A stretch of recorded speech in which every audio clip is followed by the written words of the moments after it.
So these guys, Whitehead and Associates, I've just been watching them on LinkedIn and their presence there, and it's been impressive. And I think there's some things that I know our company can learn from on why they do it, how they do it, what they're getting from it, just really picking their brain. That's what we're looking for today, is just to pick their brain on how they're utilizing social media, LinkedIn in particular, to be a tool for them. Like I said, we appreciate everybody at Whitehead Associates getting on today. But Scott, I'm going to just turn it over to you for a second. And if you just give us an overview of Whitehead Associates as well as your other company, and then we'll get started. Absolutely. I appreciate you having us on this morning. Whitehead Associates, manufacturers rep in the electric utility market. We do have a little bit of space in the commercial industrial as well, but mainly utility focused, cover the southeast of Georgia, Alabama, Florida, parts of Mississippi and Tennessee. As far as LinkedIn goes with Whitehead, we were always ahead, in our opinion anyway, humble opinion, of course, ahead of the curve in electronics and the electronic world, and moving things forward ahead of the time with CRMs, with LinkedIn, for instance, and other things way back in the day. I remember my dad, who started our business back in 1968, and I was his fifth employee in 1990. We still had a telex machine, but when he got the telex machine, many of your podcasters may not know what a podcast, what I just said is, but teletype. But it is a machine that you could sit there and type a message and it would go and print out on someone else's teletype. And that was the leading technology back in those days. And we had one of those, and first with the fax machines and so on and so forth. So as we grew over the years into different territories and we had remote offices, and then email started to come on the scene and all of the different programs that we all use second nature nowadays with phones. LinkedIn was we were early adopter of LinkedIn, and we'll talk about that more later. But overall, the manufacturers rep firm has been around since 1968. Try to put ourselves a little bit ahead of the curve, like I said before, and culture is our number one theme around here, that we all march to a culture that we all love and enjoy. And that's what's really led us to our growth over all these years. And you mentioned the second company. We started another company about 12 years ago now, and it is an energy service company. And it runs around the country with the main focus of efficiencies with large businesses that have many locations. And it started in the early days with just lighting efficiency and controls efficiency, and it's morphed into a lot more than that now. But just a quick cursory overview of that business. And both of our businesses, we have our main offices in Atlanta, Georgia, and both of our businesses are headquartered out of this same building. Good. No, like I said, you guys have always done a great job, and I'd agree with what Scott's saying. We run across a lot of reps throughout the country, and these guys have always been on the cutting edge of things. So I appreciate y'all sharing some tips and thoughts on that this morning. Absolutely. Yeah, and if we could, along with that, there's lots of elements that goes into a successful LinkedIn strategy, right? So hopefully we can just go piece by piece here, and we'd love to get your thoughts on systematically how you've done it, maybe starting with people's profiles, right? So on LinkedIn, everyone has a profile, and a lot of times we don't think much about what goes on that profile, but I think there's a lot to that. And if you do it right, then it can serve your company's purpose as well. So I wanted to get your guys' thoughts on how you think about your profiles, not only your personal profiles, but your company profile on LinkedIn. What kinds of things do you put on that? How do you use that in your strategy? I will let Pam, we're going to break this up with the different areas of expertise. And Pam has taught me a lot about what you just asked. So I'm going to let her take that question. Sure. As far as the company profile, we have a targeted regional customer base. So we really are all about having those people follow us on LinkedIn. So we want to make sure that our company profile is complete. It's interesting how not everybody completes their full profile. But we want to make sure all that information is out there with updated information that includes things on our services and offerings. There's also the visual elements of it. You want to make sure your logo's out there, that it's a nice resolution, and then a professional looking banner image. We also add a custom button on our company profile that links to our website. Then beyond the graphics and just that initial information, we want to be sure to include information on our expertise, our longevity in the market, our reliability in the manufacturer rep space.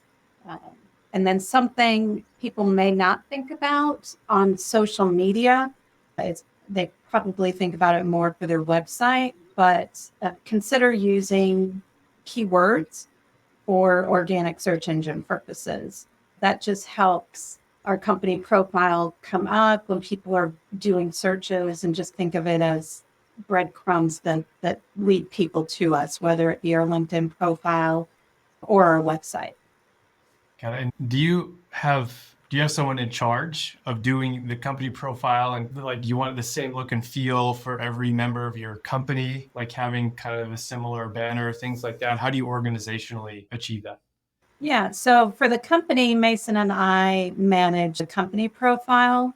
We still view LinkedIn as for the individuals, for the employees, that is their personal information, their personal space. We don't require them to have a certain banner or anything like that. We ask that all of them include our company in their information and properly linked to Whitehead and Associates, connected that way. And we also encourage them to post, tag the company, like, share, or anything that we do. I might interject there because that's a big one. You can have a lot of followers in your company, or you can have a lot of followers individually, but the more what the algorithm LinkedIn uses, the more you're sharing and then quickly resharing or liking any kind of a post that any of our other team members included in the Whitehead organization have done.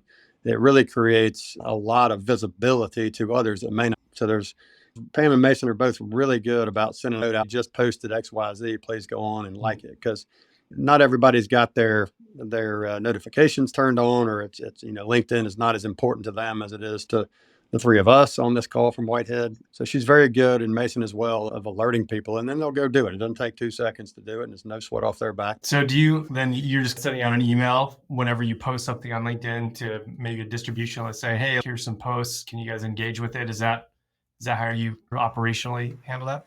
Yeah, so we don't do that for every post. We call what Scott was talking about, we call the golden hour.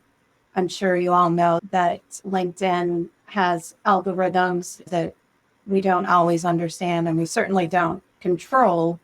But if you post something, LinkedIn does tend to watch that kind of within the first hour. And if there are multiple likes, comments, shares, then LinkedIn looks at that and goes, okay, that's interesting. People are interested in that, and pushes that out to your audience. So we do maximize that first hour. So if it's an appropriate post that we've done, we do try to notify our employees and just know, hey, this was just posted, take a look at it. So Pam, it's not just a matter of the amount of likes and sharing, it's the timing of it as well that really gets the activity out there, gets it across to the masses. Is that so that the timing is just as important or more important than the amount of likes and shares and reposts, correct? It is. By my research, that's what I'm reading. And how often are you guys posting? Do you have a content calendar or a cadence? Do you do it more organically? How do you approach the execution of the posting? And what kinds of things do you post and find resonate? We tend to post weekly. Is a schedule that we found that's been beneficial. It really depends on how much we have going on and how much we oversaturate your page and push out too much. But I don't know, Pam, what would you say as far as how often we try and do it, and how much that depends on how busy we are? We set a content calendar. We don't always follow it. Things happen, and it does help us set an appropriate mix of posts that we try to follow. We try to do like the 80-20 rule, so we get the right mix of content. We don't want to just push CLZ product stuff all the time. We want to have a good mix out there. So we try to engage our audience with useful information, whether it's industry news, webinar information, and stuff like that. And then we try to make the other 20% of our posting a bit more on the human side, personal, fun stuff. Pam, that's one of the things I've always liked about your posts, the human side. You guys do a really good job of that. Whereas the employee spotlights, the things that I've seen, you guys like you mentioned, the community service aspect to it all. That's the part that, like you said, it lends to the brand. And I know Scott pretty well, and it just, I can see elements of how Scott is just as a friend in what you guys post and the human side of things. I think that's important, especially when you talk about culture and you talk about the brand of Whitehead and Associates. I think that's an important thing to really hone in on. That's something that hopefully we'll adopt as we start our journey down the LinkedIn and social media and those things. But I think you guys do an excellent job of that. Speaking of the human side of it, I was with Mason and Pam yesterday for a little bit. We were meeting on some things, and Mason said, "Oh, we better post something. We've got this LinkedIn thing tomorrow on a podcast. When's this thing going to air?" Yeah, that's right. So that's the real side of, we have fun with it and we do it when we can, but it's also, we're like everybody else. We got a lot of things going on and we try to do this well, but not always. It happens. What kinds of posts do you find get the most engagement? Is it like Craig's saying, is it these sort of more, hey, like we're doing this community service or things like that? What do you find resonates the best with folks? Yeah, so Pam was saying employee-related posts always do the best as far as engagement, whether that's new hire, employee spotlight, or just posts including pictures, descriptions about what our employees are doing in the office or out in the field. Those always tend to do the best for us. Got it. The more candid stuff. Yeah, absolutely. I'll interject there too. From a personal post, one of the best ones I've ever gotten was my dad. I have a third generation in the business now, Peyton Whitehead. He's in our Birmingham office working over there and just started back about 6 months ago. But my dad I'm blessed to still have him alive. And he came to an industry event, which is rare. And my son was there as well, which was new. And we were able to get a 3-generation picture at a work event. And that post got so many likes and so many reposts. So it really is, people love business, but they love humanistic, what's going on in the world with other people, which is obviously extremely important to all of us. And so I think Mason's right. It's the humanistic side that really gets the attention of folks, because that's what they're all hungry for. Yeah. Yeah. I imagine it helps people just have more trust, right? Because they see there's a real person behind the posts and those things. That was a cool post. I know the one you're talking about. That was neat. My dad started our business in '84, and to make it 3 generations, that's a heck of an accomplishment. So I know y'all are proud, but that was a cool post. How else do you find some of these more posts? Is this more? Do you also do that on your company page, like posting? What's the mix between posting on the company page versus posting on individual pages? What's the interplay there? Do you have a different style or different tone, or maybe you don't really regulate what people post on their own profiles, or maybe you have guidelines? I don't know. How do you? That's one thing I was going to talk about that later, and it's a good time to talk about it now. But I think that's like anything, right? How many people do you know that when you say social media, their first response is, "Oh, I don't do that." This is a form of social media. So even though all of our folks are on LinkedIn, you're going to have some that are very heavy on their posts because they really enjoy it. They really enjoy the interaction. They found benefit there. Then you're going to have the opposite end of the spectrum of, you're going to have people posting never, like zero.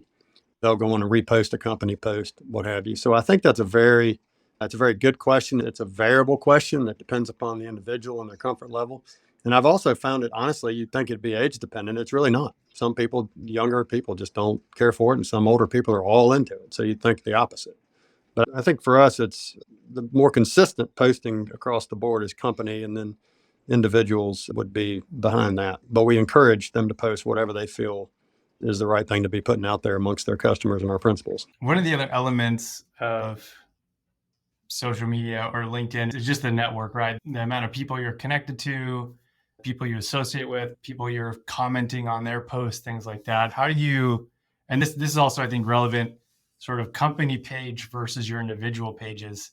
How do you go about building that network? A lot of us know, like, we go to an event, we build a network because we're in person, we're talking with people. How do you do that effectively on LinkedIn for both a company page and a personal page? For a company page, we leverage the employees here at Whitehead. We leverage the connections that they've already created, like you said. So one of the ways we do that is we have our Whitehead employees invite their connections to follow our LinkedIn page. And that's a super simple process. And by our coworkers selecting their connections, we know we're gaining followers that are in our industry and have an interest in what we do and sell. So every month, LinkedIn allows you to invite 30 of your followers or connections to follow a company account. So if everyone in your company is using all 30 every month, you can really start to build a solid industry focused following. That's how we do it on the company side.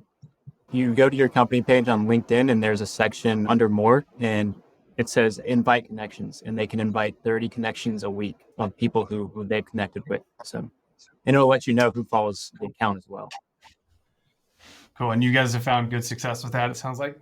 Yes, absolutely. Nice. I think last week we had 243 new followers after I sent out an email to everyone in the company asking if they would invite their connections. What about your personal profiles? Do you guys actively reach out to new people to connect with them? Are you using any kind of search terms or phrases, or just organically as you meet people in trade shows, connecting with them there? How do you build your personal network? Speaking for me, I tell this story to people that don't know our industry very well. 15 years ago, you go to a neighborhood function, neighborhood party, and you get around a bunch of guys and they're asking you, what do you do? I'm a lawyer. What do you do? I'm a doctor. Well, what do you do? I'm in the electric utility business. And they look at you and then they go back to the lawyer and say, what kind of lawyer are you? They didn't even know what to say, right? They were just clueless about. And I have found, interestingly enough, our industry has become very sexy in the world. You can say electric utility, and they immediately will translate that to energy. Oh, you're in the energy business. Yeah.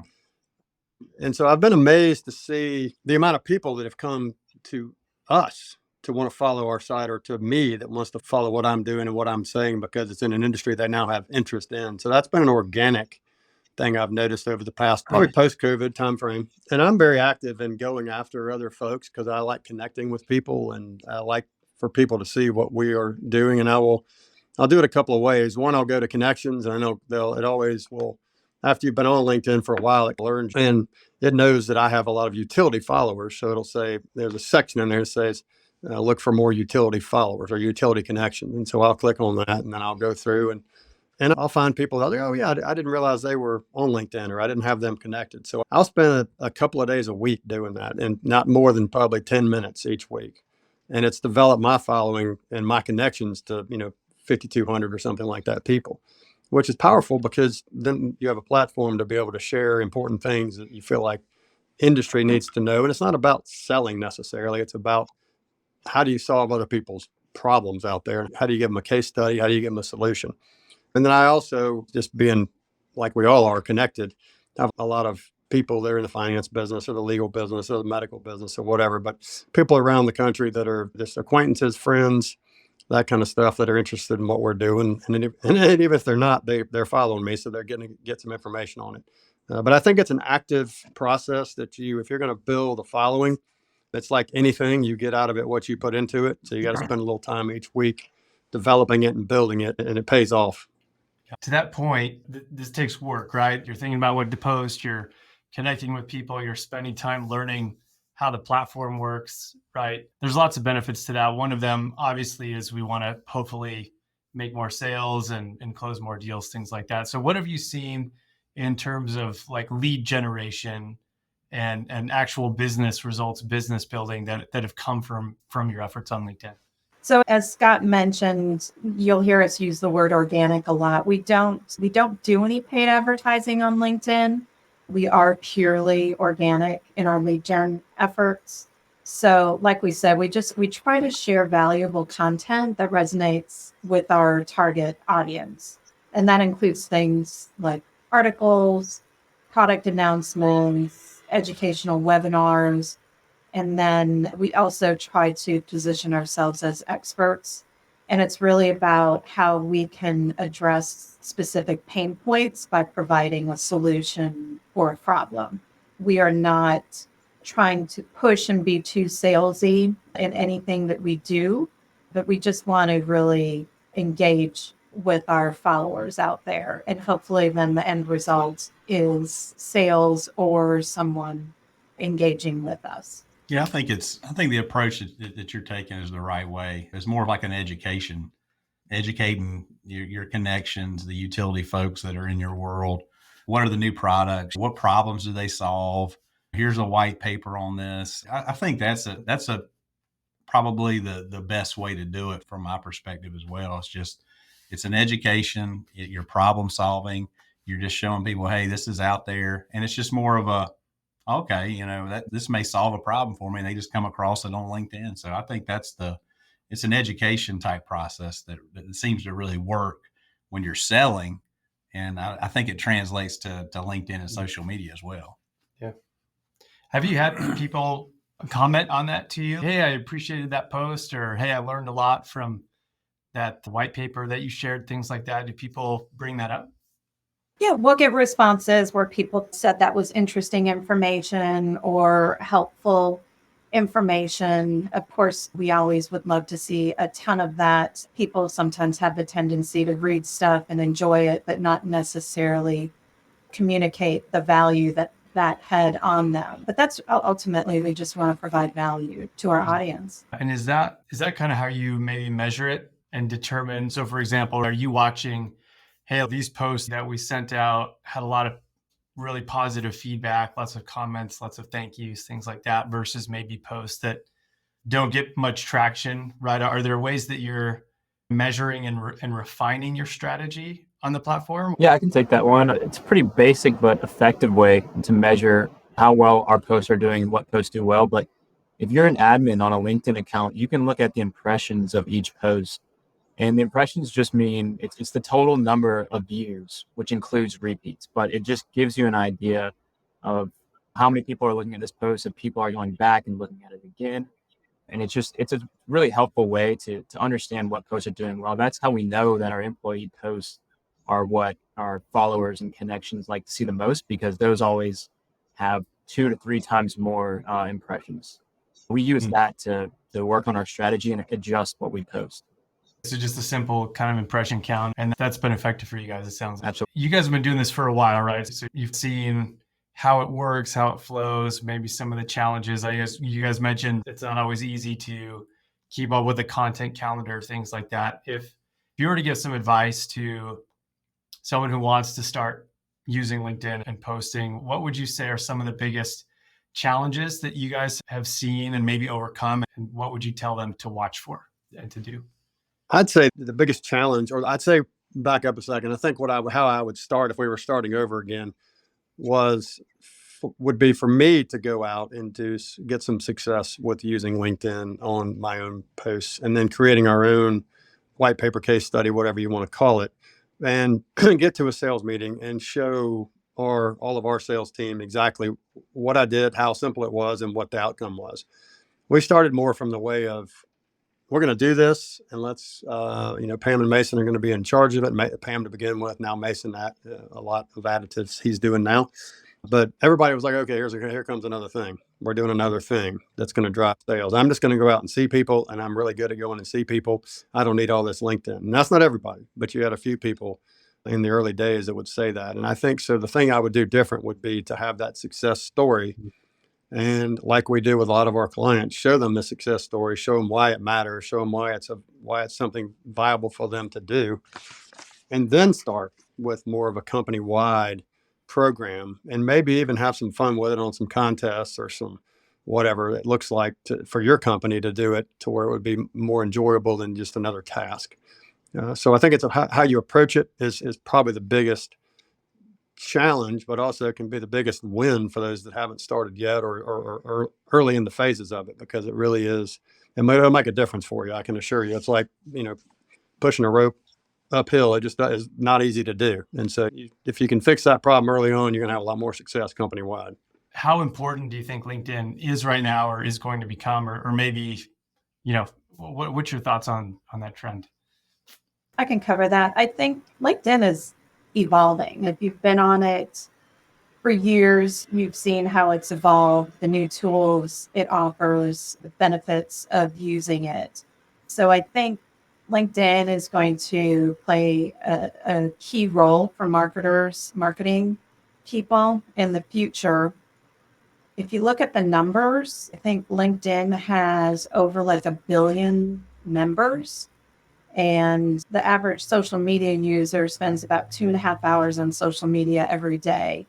So that alone tells you that you have the quantity of people there, and people are spending a lot of time on social media. So I think LinkedIn's a great way for professional audiences in the B2B world, those who focus on industry related topics. It's a great way to reach them. And it's a great way for a company to showcase all their knowledge and insights as well. Another note on LinkedIn's growth is I just graduated in May and from the University of South Carolina, and I think I had at least 3 classes where it was a requirement to have a LinkedIn account already created. So they are pushing that in college for sure. So people graduating now are absolutely going to have LinkedIn accounts.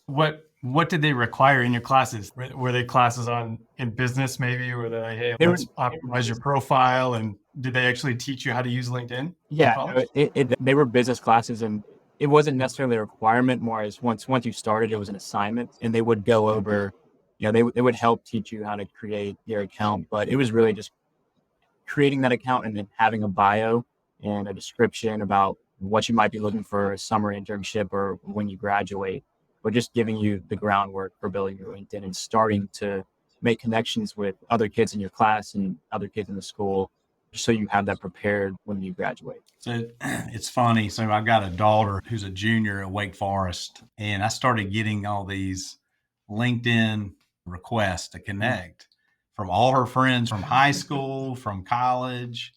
So I call her. I'm like, Anna Grace, what's going on with this? She's like, Dad, they're teaching this at all the schools, and they're trying to get out there, get a presence, and make connections. And I thought that was pretty neat. These are little girls that we used to do Y guides with, and since they were in first grade, and now I'm connected to them on LinkedIn. So it's pretty amazing. Those numbers that y'all were sharing earlier about 1 billion users and That's crazy. 2.5 hours a day. It becomes a numbers game at that point. You got to be on this platform to get this stuff out there, get your products, get your message across. But it's a numbers game, and there's a science behind it. This has been interesting to learn a little bit about the science behind it, and I think this has been super helpful for me. I can tell you that. That's 1 in every 6 people on the planet Yeah. on LinkedIn. That's crazy. So to that point, you mentioned you learning this in college. Were there other resources, or again, if someone is just starting, they're listening to this and they're thinking, how do I get going here? Were there any resources you guys used to learn how to do this, tutorials, places that you would recommend people go to learn how to do this? Or did you guys maybe just figure it out? I don't know. It was a little bit of figuring it out, and as well as help from the professor. But I know that LinkedIn offers a lot of different courses itself. I think it's called LinkedIn Learn that they offer. And I haven't looked at it, but I'm sure that they have some videos and introductions on how to start building your account. Yeah, I can piggyback on what Mason said there. It's LinkedIn Learning, and they do offer resources in a variety of areas. I'm also a big fan of HubSpot Academy. They offer some really incredible lessons and certifications, not just on LinkedIn, but all things marketing. But they do have a handful of training specific to LinkedIn. Anything from LinkedIn marketing basics to LinkedIn ads and organic marketing on LinkedIn. And the bonus there is, I believe all these courses are free. What are you looking forward to in the coming years, months? Is there anything where you're pushing the strategy forward? Yeah, we are looking forward to continue to use LinkedIn. I think we haven't done videos in the past. That's something that we're going to start doing, and we have started doing. So hopefully our followers will enjoy the videos that we start posting. But I would just have people keep in mind it's not about quantity, it's about quality, and be consistent about that quality, build the right audience, have the right people there, and just with a few strategies in place, your LinkedIn page can really become a powerful tool for driving sales. Are you guys going to do more like behind the scenes video? What are you thinking for video stuff? We're going to do a variety of things. I can have Mason talk about that, but I think we'll end up doing a variety of things that can be product related. Again, more on that human side, community involvement, but I'll let Mason touch on that. Yeah, we're pretty excited about starting this and hopefully implementing it this year. But we've learned from our research, people are really starting to enjoy short, educational, 30-second long engaging videos. rather than reading a long article or passage. So we're still workshopping and coming up with exactly what we want to make these videos on. But some things will be, behind the scenes, what it's like in the office, talking about our culture, as well as we'd like to have videos from our outside guys out in the field, working with products, giving short demonstrations. And we're really focusing on trying to keep them short, quick, engaging, and educational. So we're excited to start working on that this year. That sounds fun. Yeah. That's We cool. have, we have a newsletter that we've started this year too that's specific towards our customers, not anyone else. And so we've actually already done one video on culture, which I did, and we've got a pretty good calendar set up of a lot of different videos that will end up in that newsletter. And we're going to utilize those in two different fashions. One will be LinkedIn and one will be that newsletter. That's totally customer focused, your newsletter. And are you like posting the videos on YouTube and then like links in your newsletter kind of thing? Correct. Cool. Yep. This has been great. Tons of information here. What am I missing, guys? What else? Yeah, again, we're talking to people here who want to get started on LinkedIn. What did I miss? What other advice or any really important things that you've learned that you want to share with these folks?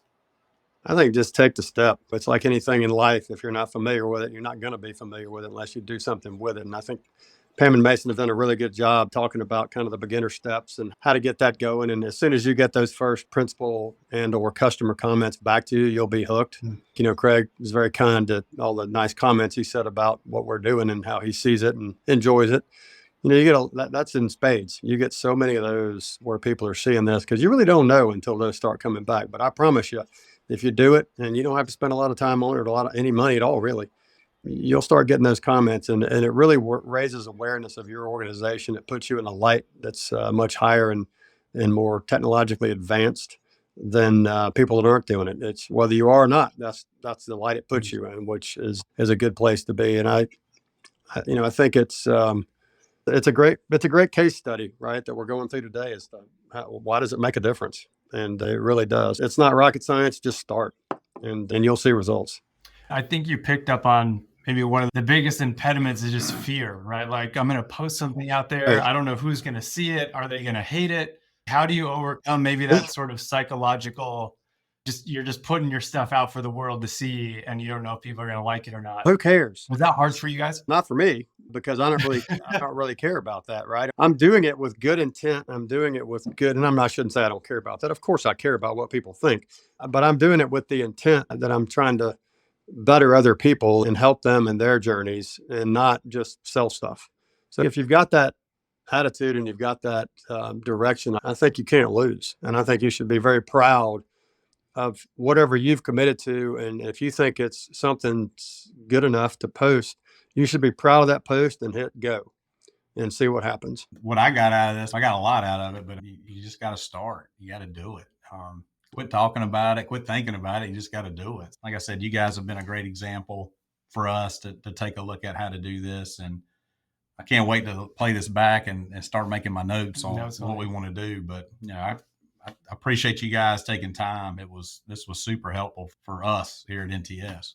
I have to give a lot of credit for the other two that are on this call, because especially Pam.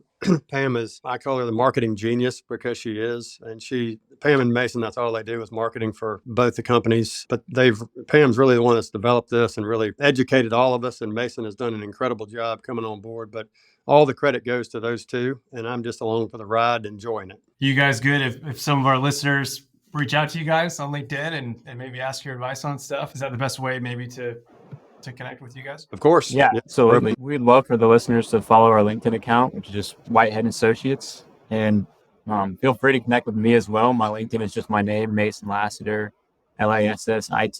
And I'll be happy to connect and help in any way I can and answer any questions they might have. Absolutely. Same for me. I would love to connect with anyone. It's just a fun community to learn from others and just connect. We'll send everyone your way. You're going to get a lot of people, hopefully. So yeah, again, thank you guys. This has been super informative and we really appreciate it. Absolutely. Thank you for having us. Thanks, Craig. Thanks, Curtis.